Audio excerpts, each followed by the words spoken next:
You're watching Design Story, brought to you by BrandsWalk. Here we go beyond the finished product into the studios, sketchbooks, and thinking spaces of emerging designers around the world. No fluff, just design as it's made. Let's begin. Hey, this is Josh from BrandsWalk back at it again. Last month, the BrandsWalk media team and friends were given the opportunity to visit the beautiful city of Copenhagen, Denmark. Me, being an avid design nerd and ex-design student, this was a dream come true. I spent the next 5 days enjoying the rich culinary culture, appreciating the striking architectural sites you only see on magazine covers, and spent a few days with independent Copenhagen-based designers behind some of my favorite furniture and homeware products. Today I'll be showing you a raw look into their studio space, notable projects, and design philosophy. This is Benjamin Nordsmark, a furniture designer and artist based in Copenhagen, Denmark. His works are known for being conceptual and distinct, with sculptural qualities throughout his portfolio. The BrandsWalk media team was able to tour his co-working studio and go over some of his favorite pieces he's worked on, and also share his insights as an independent designer.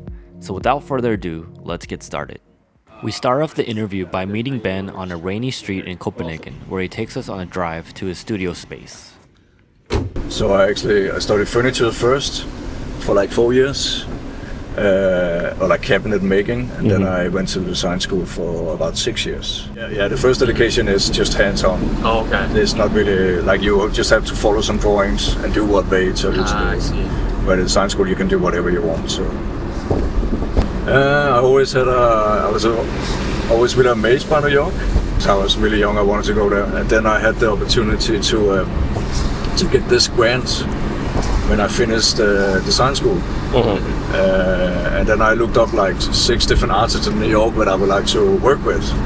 And then I found this guy Sebastian, and I was like, okay, he's pretty cool. So I texted him, and he was like, yeah, you should come over, like right away. And then I did kind of like an internship for him for a while, and then we've been collaborating for many years. You know, I always feel like Copenhagen is so small, compared to New York, but I feel like when you live there for a while, it's like you kind of get used to it, and you can ride your bicycle everywhere. That's really nice and convenient. So yeah, it's a little bit easy. Like I have an idea about like doing at least 80% of my income should come from the furnitures. It's because I mainly like to do furnitures, but these days it's mainly like interior and very client-based, you know. Yeah. But I would like to get to a point where I can work only furnitures, maybe, or a big part of it is. For example, some of my friends are industrial designer, and they can make a living of selling furnitures in a big amount, and you get it produced in China or whatever. That's not really my thing. I kind of want to make something a little bit more unique and a limited edition. So my friend bought this building in 2012, and I got to know him because I wanted to have a new workshop, and my friend was talking about this place. So we renovated the whole thing and put up walls. So it's kind of like a shared studio, actually. So we are like 20 people in all. Yeah. But different kind of creative work. So we put tables, all these things we put up, new lamps, what do you call it, like acoustic kitchen we built up. And the whole idea was like to keep the rent down for all of us. So, and also like just to be social instead of you just sit in your own space, you know. So.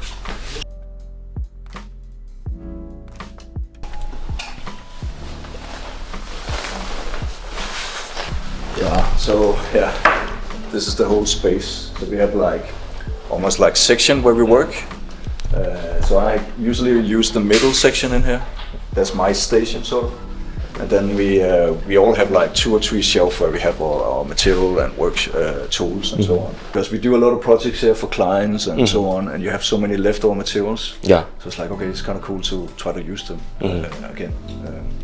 And that's also why I keep all these like small pieces. Yeah. Because I never know when I'm gonna use something like a small piece for something. These are for clients, but I gave it 1 layer of lacquer already, but I'm gonna give it 1 more layer, so I need to sand it down. And I really like them when they have like a lot of knobs.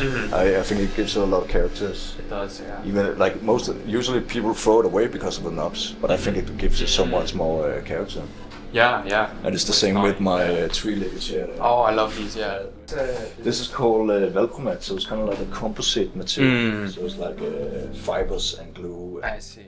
Also because all this is also leftover. And I tried to come up with a design where I could use this wood in the best way and a simple way. And then I always had something about like 3-legged chairs. It just look nice. I don't know what to say. That chair behind you is also 3-legged actually. Oh yeah. But it's not that stable. But it's still comfortable. Oh, that's nice color. Yeah, I really like the color also. Yeah. This is cut into it. Okay. And then I shaped it into this. I see the So, color. yeah. I really like this area also. There's something nice. Yeah. It's the news chair. And it's really light. And the whole idea about this chair was also to use leftover materials that I had from other projects. So actually, inside of here there's 2 layers that are like this. So imagine these 2 layers are glued together, but it has the same shape as this one. It's just to save as much material as possible.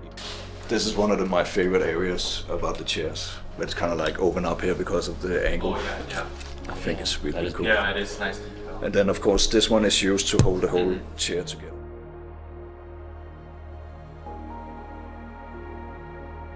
3D print, I got a company to do it in New York actually.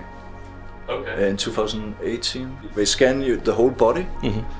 So that you go into this like cylinder and then there's like 54 cameras around you. Yeah. I've seen that. Yeah. Have you seen it? Yeah. And then they make like a file of you, a complete file, and you can come and pick up your figure like 3 weeks later. All the details like. Was it expensive to print? What is the price? 500? Oh, that is something like that. Yeah. But I did it as a project, of course. So Yeah. And in here is like the machines. It doesn't look as nice as in the beginning, but people take the tools and forget to put it back. After the studio tour, we spend the rest of the afternoon visiting architectural sites in Copenhagen and getting lunch together by the river. Overall, I appreciated Ben's attention to detail and the pursuit of following his own singular vision throughout his creative process. Thank you, Ben, for spending your valuable time with us, and we hope to see you again in Copenhagen. So that concludes our design story interview with Benjamin Nordsmark. What you guys think? We hope this content inspired you like it did to us while creating it. To find out more about Ben and his work, the links will be down below. If you would like to see more videos like this in the future, please subscribe to our channel. At BrandsWalk, we are always trying to uplift and introduce the world to long-lasting brands and the creative minds behind them. Our online store and social media platforms are constantly being updated to follow that singular goal. Thanks for watching, and see you in the next one.